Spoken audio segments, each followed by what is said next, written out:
ინტერნეტ გამოცემა ნეტგაზეთის 4 თანამშრომელი საქართველოს მთავარ პროკურორს თხოვს დაიწყოს გამოძიება პოლიციის მხრიდან სამსახურეობრივი უფლებამოსილების გადამეტებისა და ჟურნალისტური საქმიანობის ხელშეშლის ფაქტზე. ნეტგაზეთის თანამშრომლები დამნაშავის დასჯას და წართმეული ვიდეოკამერებისა და გადაღებული ვიდეომასალის დაბრუნებას პოლიციას თხოვს. რუსთაველის გამზირზე 26 მაისს საპროტესტო აქციის გასაშუქებლად მისული ჟურნალისტთა ნაწილი ამბობს, რომ ისინი პოლიციელებმა ცემეს, ზოგი დააპატიმრეს კიდეც. ნაწილს კი გადაღებული კადრები და აპარატურა წაართვეს. აი რას წერს ერთ-ერთი მათგანი 26 მაისს მომხდარის შესახებ. ჩემუკან ხალხი მორბოდა, ხალხის უკან სპეცრაზმის თანამშრომლები, ყველა ალყაში მოვეკეცით, მესმოდა ხალხის კივილი და სპეცრაზმის თანამშრომლების გინება. მალევე ჩემს ფეხებთან ისევ აფეთქდა გაზის ბალონი. ვგრძნობდი ვითი შებოდი და შემეშინდა არ დავცემულიყავი ხალხს და სპეცრაზმს, რომ არ გადაევლო ჩემთვის. მოვიკრიბე ძალა და პირდაპირ სპეცრაზმის რიგებში შევიჭერი. ვიყვირე, ჟურნალისტი ვარ, გამატარეთ, ჰაერი მჭირდება მეთქი. ძალიან სწრაფი ნაბიჯით ყვითელ ავტობუსთან მიმიყვანეს, სადაც აქციაზე დაპატიმრებული ხალხი ამოყავდათ. ბევრ მათგანს სახე მთლიანად დასისხლიანებული ჰქონდა. მერე წამიყვანეს პოლიციის განყოფილებაში, ჩამომართვეს ფოტოკამერა და ტელეფონი, მერე გამომიშვეს. გაზეთ ბათუმელების მთავარი რედაქტორი ეთერ თურაძე ამბობს, რომ ბოლო 3 წლის განმავლობაში ჟურნალისტების საქმიანობაში ხელშეშლისა და მათი უფლებების დარღვევის გამო პროკურატურას რედაქციამ 4-ჯერ მიმართა, თუმცა გამოძიება არც ერთ საქმეზე არ დაწყებულა. თურაძე გასულ კვირას საჭერის ტელევიზიასთან მომხდარ ინციდენტს იხსენებს, როცა კონკრეტული ჟურნალისტების საჩივრის საფუძველზე 13 ადამიანი დააპატიმრეს. ამ ქვეყანაში არსებობს რაღაც დაჯგუფებები მედიაში, ფაქტია ეგ მე არ ვთხზავ ახლა ამ ამბავს. და არსებობს სახელმწიფო მედია, რომელსაც ეძახიან, ხო? დამისახელეთ ერთი მაგალითი, ან ვინმე დამისახელოს ერთი მაგალითი, როდესაც მას მუშაობაში შექმნია პრობლემა და არ გამოუძიებიათ ეს საქმე. აჭარის ტელევიზიის სულ ცოტა ხნის წინანდელი გავახსენოთ, ხო? 21 მაისს აჭარის ტელევიზიის ბლოკირებისთვის ჭყალებში, ჩემთვის ესე იყო და იმიტომ დააკავეს 13 ადამიანი.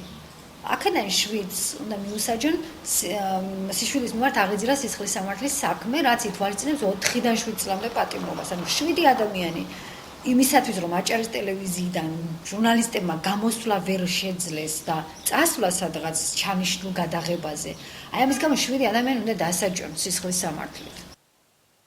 გაზეთ ბათუმელებისგან განსხვავებით საზოგადოებრივი მაუწყებლის ჟურნალისტი მერაბ წულუკიძე ვერ იხსენებს ფაქტს, როცა მუშაობის შესრულებაში მას ხელი შეეშალა. ჟურნალისტების მიმართ აგრესიის გამოვლენაში პოლიტიკოსებს ადანაშაულებს და მიაჩნია, რომ ჟურნალისტები ორბანაკად არიან დაყოფილი. სამწუხაროდ აი ბოლო პერიოდში მე შემნიშნე, რომ რაღაც აი ჟურნალისტური ბანაკი თითქოს გაიყო ორ ნაწილად და ისმის ურთიერთბრალდებები. მე ვერ ვიტყვი, რომ ამას სოლიდარობა გვაქვს. ჟურნალისტების უფლებებზე პასუხისმგებელი არის მედიაც, არის ხელისუფლებაც, არის ოპოზიციაც. აბსოლუტურად ყველა. იმიტომ რომ ეს არის ძალიან მარტივი, ეს არის მეოთხე ხელისუფლება, ეს არის აბსოლუტურად დამოუკიდებელი სფერო. ამიტომ ვინც უშლის ხელს პირველ რიგში, აი ეს არის არა აქვს მნიშვნელობა ამას, რომელი მხარე იქნება. ყველა არის პასუხისმგებელი და მედია ვიგულისხმე, იმიტომ რომ მედიას უფრო მეტი სოლიდარობა ჭირდება. რადიო თავისუფლების ჟურნალისტი ნატაი მედაიშვილი ჟურნალისტების უფლებების დარღვევაზე პასუხისმგებლობას ხელისუფლებას აკისრებს. მისი აზრით პოლიტიკოსებსა და საზოგადოებას შორის საინფორმაციო ომია დაწყებული. ერჩიან ორივე ბანაკის ჟურნალისტებს, სახელისუფლებოსა და დამოუკიდებელს.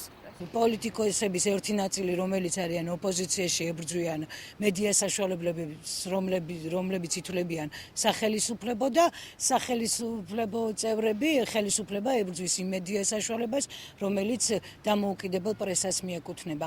აქედან გამომდინარე, პასუხისმგებლობა მაინც ჩემი აზრით და ეს სტანდარტებითაც ასეა, რა თქმა უნდა, ეკისრება ხელისუფლებას. ადამიანის უფლებებზე ლადომ გალობლიშვილი 6 წელია მუშაობს.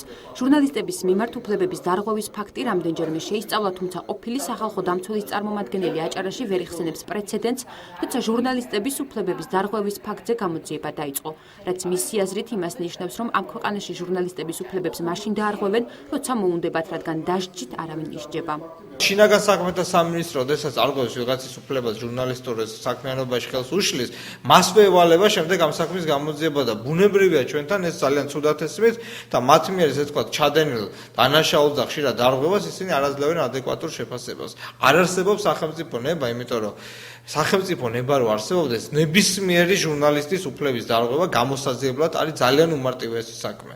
მაგრამ რადგან აქამდე პრეცედენტი არ გვაქვს, ეს იმას მიანიშნებს, რომ წვანება არათი აქვს ნებისმიერ ადამიანს ანთებული იმისათვის, რომ დაარღვიოს ჟურნალისტის უფლებები, რადგან ამის გამო არავინ არ დასჯილა საქართველოში. მედიის წარმომადგენლები უფლებების დარღვევაზე საუბრობენ, თუმცა არსად გავრცელებულა კადრი, რომელშიც ჩანს, როგორც ცემენ, ესვრიან რეჟიმის ტყვიებს, უმტვრევენ კამერებს ან აპატიმრებენ ჟურნალისტებს.